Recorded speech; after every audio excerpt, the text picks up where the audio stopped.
Apresentado ao mundo em Marvel Spotlight número 2, o Lobisomem da Noite carrega consigo anos e mais anos de história pregressa, não enquanto um personagem por si só, mas enquanto um mito, que perpassa desde a literatura mais clássica até a revistinha mais pulp. O mito do lobisomem já foi repetido diversas vezes no decorrer de muitas e muitas décadas, e os próprios quadrinhos têm uma história muito entrelaçada, não apenas com lobisomens, mas com o terror como um todo.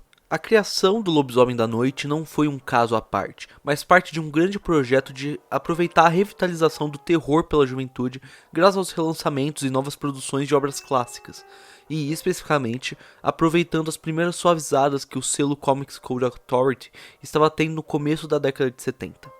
Para entender isso, temos que voltar ao final dos anos 40, onde as primeiras HQs sendo vendidas não eram de super-heróis, mas de terror, em especiais os quadrinhos da EC Comics, a qual acabou sendo a principal prejudicada quando os livros e os estudos de Frederick Wertham passaram a ser usados como base para um fortíssimo processo de regulamentação do conteúdo nos quadrinhos e às quais os jovens tinham acesso. Essa história já foi contada muitas vezes e não é o foco do vídeo, sendo mais essencial que saibamos que uma vez que foi posto em voga em 1954, qualquer produção que envolvesse elementos como vampiros, zumbis e lobisomens fosse proibida. Isso fez com que a EC Comics acabasse sendo derrubada no processo, já que suas produções se pautavam no terror e nesses elementos. Apenas 18 anos depois, essas regras caíram, permitindo um renascimento dessas figuras, as quais podemos ver na Marvel em sua sequência de criações voltada para o terror. Motoqueiro Fantasma, A Tumba de Drácula, Homem-Coisa e, é claro, o Lobisomem da Noite. O lobisomem aqui é um garoto chamado Jack Russell, e os seus dois criadores, Jerry Conway e Roy Thomas, se negam a admitir serem os responsáveis por nomeá-lo assim.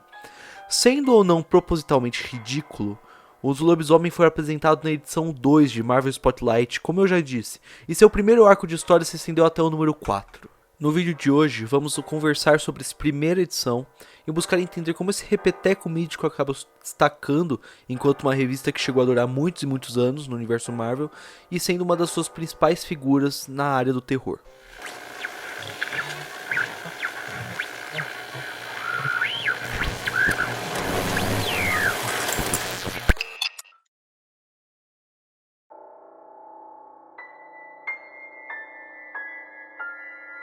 O Lobisomem da Noite é um personagem que exibe muitos conceitos já usados na própria Marvel com o personagem Hulk. A dubiedade, o descontrole em sua segunda forma e elementos assim são contínuos, mas a primeira edição do Lobisomem vai além do que muitas do Hulk na época já tiveram coragem. O nosso herói, entre várias aspas, logo no primeiro quadro é responsável pela morte de alguém. O lobisomem foge, ele próprio tem uma consciência, ainda que muito instintiva, e enquanto ele foge, somos levados repentinamente para o momento em que Jack Russell acorda. Ele é um garoto que acaba de fazer seus 18 anos e ainda se lembra de tudo o que aconteceu como se fosse um sonho, mas os ferimentos fazem com que ele questione a realidade de tudo aquilo. Conhecemos a mãe de Jack, Laura, assim como seu padrasto Philip Russell, de onde tanto Jack quanto sua irmã Lisa herdaram o nome. É durante a noite, nessa edição, que ele começa a se transformar no lobisomem, conseguindo se afastar de sua família e acabando entrando em conflito com o lobo de verdade. Pela manhã, ele é encontrado por seu padrasto e é aqui que as coisas começam a se movimentar, e as informações passam a ser reveladas. Ele descobre que sua mãe está em condições críticas depois de sofrer um acidente ao ir atrás dele. E antes de ser sedado, Jack escuta seu padrasto tendo uma estranha conversa pelo telefone. Ao acordar, Jack vai atrás de sua mãe, se esgueirando pelo hospital e conseguindo chegar a tempo até ela. Em momentos que são dedicados basicamente em expor o plot, quero dizer, revelar a verdade para o filho. O verdadeiro pai de Jack o nomeou Jacob, e ele e sua mãe tiveram uma vida tranquila. A maior estranheza eram os 3 dias por mês em que ele sumia ao se esconder de todos na escuridão de seu castelo. Certa vez, porém, ele escapou de seu próprio cativeiro e acabou morto. A mãe de Jack descobriu sobre a maldição de seu marido. Uma maldição mais tarde seria revelada ter origem graças ao livro dos condenados, o Tomo Negro. E depois de tanta exposição, a mãe de Jack não aguenta e morre.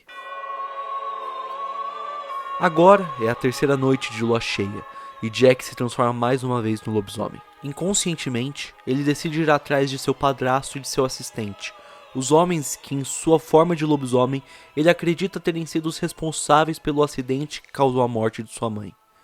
Ele mata o primeiro homem, Grant, e há 2 tropos que são logo apresentados e que tornam o personagem ainda mais fascinante. Sua forma de lobisomem é muitíssimo inspirada no monstro dos filmes dos anos 50, e é uma gag cômica bem comum aqueles que entram em conflito com ele em um primeiro momento acharem que é um homem em uma fantasia, até descobrirem o contrário da pior forma. E o segundo tropo está no próprio lobisomem e em suas características físicas, as quais, ainda que aprimoradas, não chegam nem perto de serem super-humanas. Isso gera situações muito interessantes de um homem fera que pode ser ferido com certa facilidade. Todos esses elementos são, sem dúvida, coisas interessantes de se acompanhar, mas é o final que traz uma forte agonia que pode ter sido um dos motivos desse personagem conseguir ser tão sensível, ainda que seja um monstro capaz de matar diversas pessoas ao acaso. Afinal, ainda que sua raiva o faça querer matar seu padrasto, sua mãe o fez prometer não fazer isso, e nem mesmo sentir raiva dele. E é nessa agonia, nessa dor, que vemos o lobisomem da noite gritar para a lua, enquanto seu antigo rival vai embora. E de nada a vingança vale para um garoto, um homem, que agora nenhuma dessas coisas é, ou sequer pode ser.